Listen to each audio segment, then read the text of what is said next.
Assalamualaikum warahmatullahi wabarakatuh.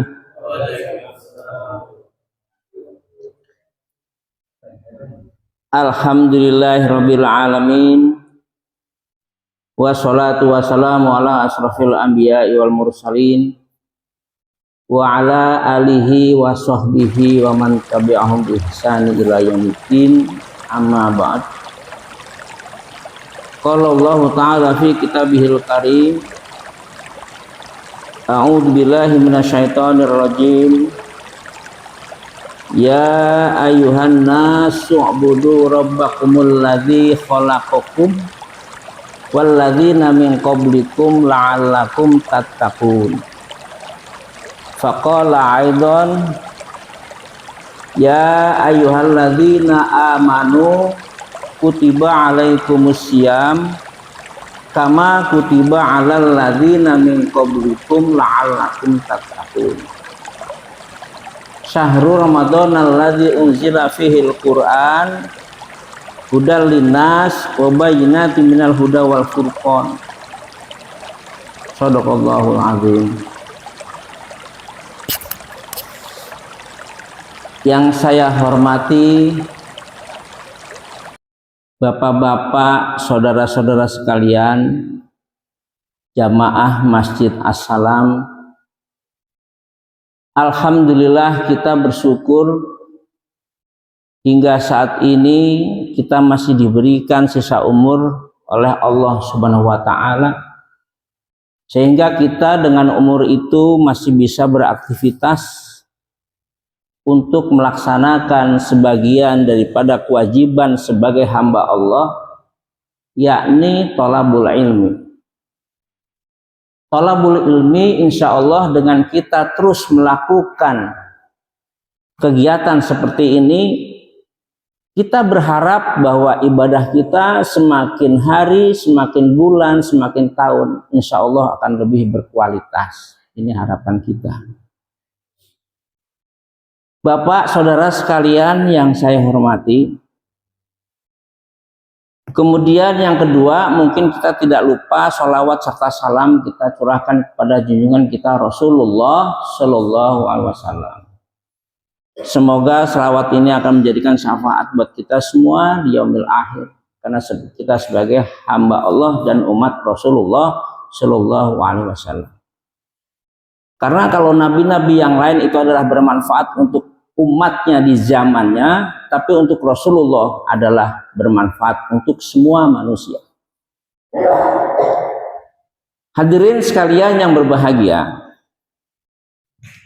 kita sudah melewati bulan Ramadan. Kita sudah melewati bulan Syawal, di mana kita ketahui bersama di bulan Ramadan 1 bulan penuh kita melakukan thalabul ilmi. Kita melakukan tarbiyatun nafas.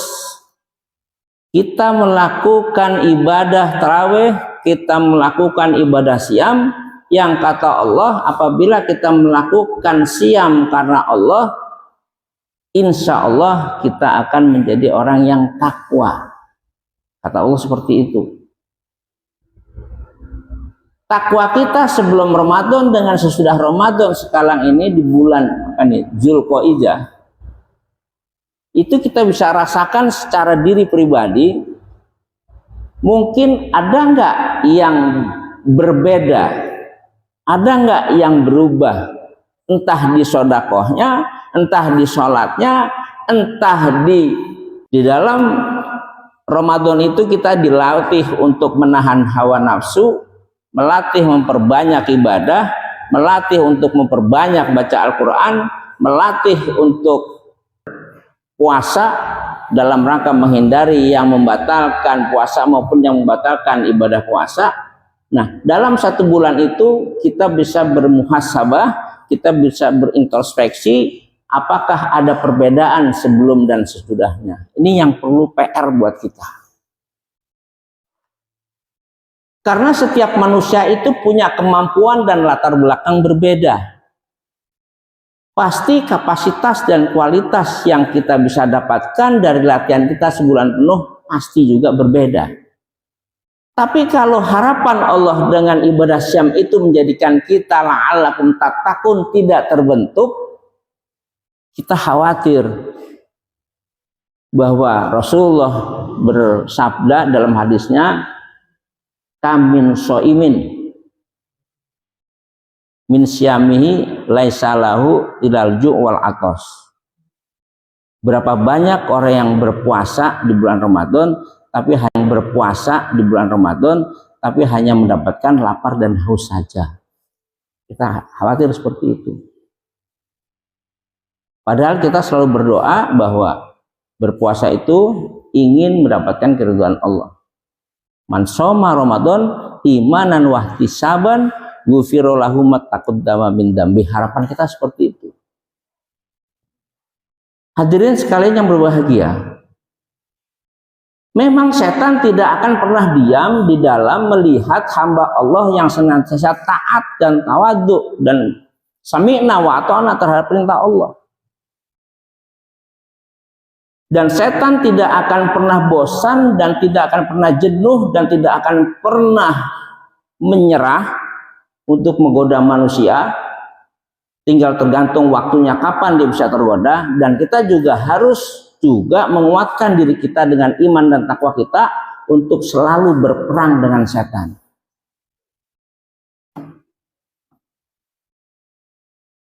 Dalam hati kita, dalam pembicaraan kita, dalam tingkah laku kita, itu semua kita tidak luput dari godaan setan. Maka benar kata Rasulullah bahwa Rasulullah tidak pernah kurang dari 100 kali dalam satu hari beristighfar. Mungkin hatinya sering tergoda untuk hal-hal yang tidak baik. Karena orang beriman itu cirinya apabila dia melakukan kesalahan baik dalam hati maupun ucapannya, segera untuk beristighfar kepada Allah. Tapi kalau orang yang kafir melakukan kesalahan, dia puas dengan bisa menyulitkan orang lain. Dia puas apabila sudah bisa menyusahkan orang lain.